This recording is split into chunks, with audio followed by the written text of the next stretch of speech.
Hello students, I am Kamal Kumar. आपका स्वागत है मेरे यूट्यूब चैनल चिरेवाल क्लासेस में। और सब्जेक्ट है अप्लाइड मैकेनिक्स, चैप्टर है मोमेंट घूर्ण। और इस वीडियो में टॉपिक कवर करने वाले हैं concept of couple and its properties and effects. बलयुग्म की विशेषताएं और उसके प्रभाव। तो सबसे पहले बात करेंगे बलयुग्म की, कपल की।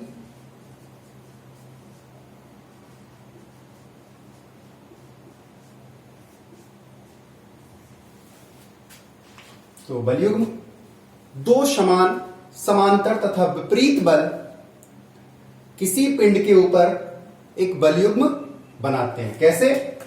दो समान, समांतर तथा विपरीत बल एक बलयुग्म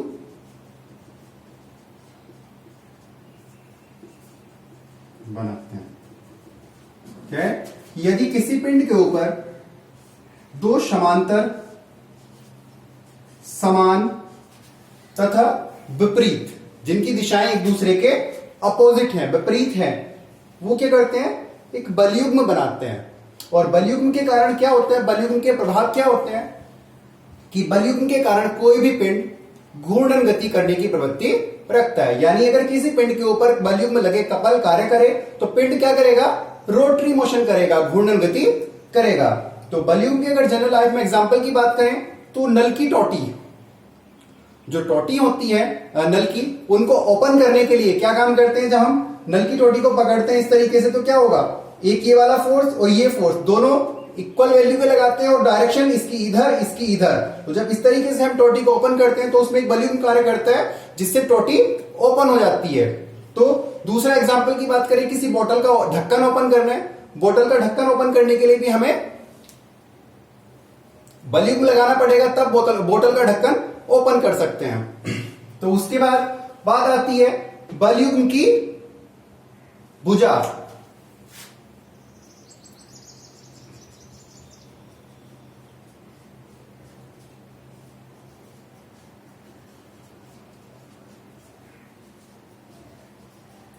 आर्म ऑफ कपल। तो बलयुग्म की भुजा, बलयुग्म बनाने वाले दोनों बल, ये दोनों बल, बलयुग्म बनाने वाले दोनों बलों की क्रिया रेखाओं के बीच की लंबवत दूरी क्या होती है? बलयुग्म की भुजा कहलाती है। बलयुग्म बनाने वाले दोनों बलों के क्रिया रेखाओं के बीच की जो परपेंडिकुलर डिस्टेंस है, लंबवत दूरी है, ये क्या कहलाती है? बलयुग्म की भुजा कहलाती है। यानी ये क्या हो गई? बलयुग्म की भुजा। ये पॉइंट ए, ये पॉइंट ए, तो ए भी क्या कहलाएगी? यहां बलयुग्म की भुजा कहलाएगी।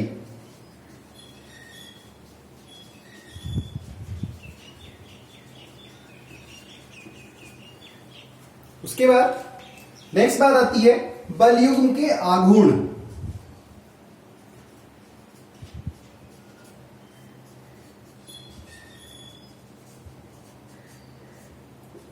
Moment of couple. बलयुग्म का आघूर्ण बलयुग्म बनाने वाले दोनों बलों में से कोई एक बल तथा बलयुग्म की भुजा के गुणनफल के बराबर होता है। यानी दो बल P है, दोनों का मान इक्वल है, तो बलयुग्म बनाने वाले दोनों बलों में से कोई एक बल, बलयुग्म का आघूर्ण बराबर दोनों बलों में से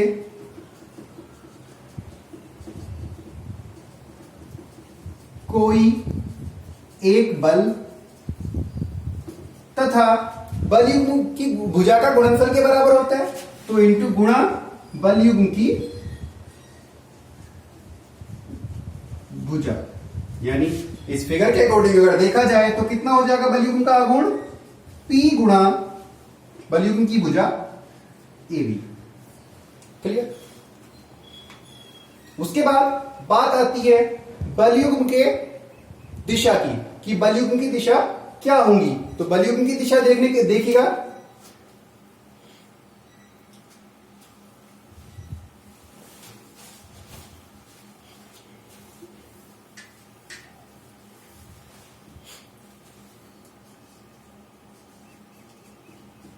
बल युग्म की दिशा, डायरेक्शन ऑफ कपल। तो बल युग्म की दिशा पिंड को घुमाने की प्रवृत्ति या पिंड को जिस दिशा में घुमाएगा बल युग्म उस दिशा के अकॉर्डिंग दिशा निर्धारित की जाती है। मान लीजिए देखिएगा, अगर कोई बल युग्म किसी पिंड के ऊपर इस तरीके से लगा तो ये कैसे घुमाएगा, इसको पिंड को क्लॉकवाइज घुमाने की कोशिश करेगा। कैसे घुमाएगा, दक्षिणावर्त दिशा में घुमाएगा, क्लॉकवाइज घुमाएगा। अगर क्लॉकवाइज घुमाएगा तो कैसा हो जाएगा, clockwise moment, sorry clockwise couple यानी प्रदक्षिण बल युग्म। क्लियर कि भाई अगर कोई बल युग्म किसी पिंड को प्रदक्षिण या क्लॉकवाइज घुमाने की कोशिश करेगा तो वो कैसा हो जाएगा, क्लॉकवाइज कपल हो जाएगा। और यदि कोई कपल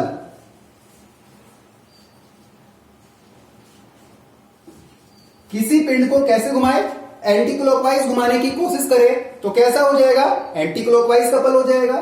तो एंटी क्लॉकवाइज कपल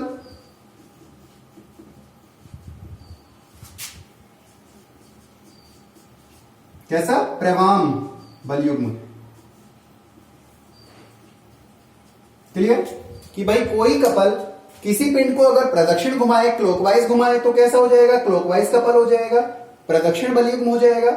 और यदि कोई कपल किसी पिंड को एंटी क्लॉकवाइज घुमाए, प्रवाम दिशा में घुमाए तो वह एंटी क्लॉकवाइज कपल या प्रवाम बल युग्म कहलाएगा। उसके बाद बात आती है बल युग्म की प्रॉपर्टीज की, बल युग्म की विशेषताओं की। तो प्रॉपर्टीज ऑफ कपल में देखिएगा बल युग्म की विशेषताएं।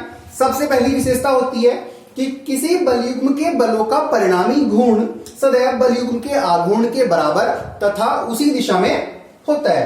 क्या है कि अगर किसी पिंड के ऊपर किसी पिंड के ऊपर बल युग्म बनाने के लिए दो बल लगे हैं, अब यदि दोनों बलों के आघूर्णों का परिणामी घूर्ण हम फाइंड आउट कर लें तो वो किसके बराबर होगा, उस बल युग्म के आघूर्ण के बराबर होगा। तथा जिस दिशा में परिणामी घूर्ण होगा, जिस दिशा में बल युग्म का आघूर्ण होगा उसी दिशा में परिणामी घूर्ण भी होगा, यानी दोनों की दिशाएं भी बराबर होंगी।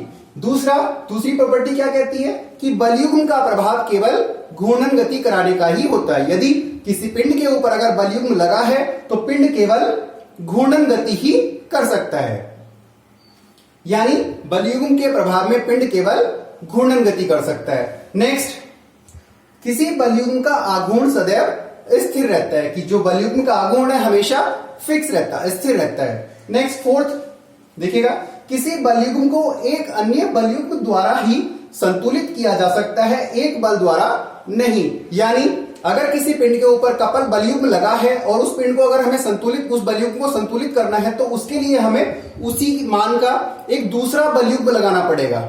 यानी कपल को बैलेंस करने के लिए, कपल को संतुलित करने के लिए उसी मान का हमें दूसरा कपल लगाना पड़ेगा, दूसरा बल युग्म लगाना पड़ेगा। उसको हम एक सिंगल बल से संतुलित नहीं कर सकते। नेक्स्ट आता है 5 कि बल युग्म का आघूर्ण एक सदिश राशि होता है, यानी मोमेंट ऑफ कपल क्या होता है, एक वेक्टर क्वांटिटी है, सदिश राशि है। तो ये टॉपिक था हमारा concept of couple, it's properties and effects. छोटी छोटी डेफिनेशंस हैं, बहुत इंपॉर्टेंट डेफिनेशंस हैं। ओके, मेरे चैनल को सब्सक्राइब करिएगा। Okay, thank you.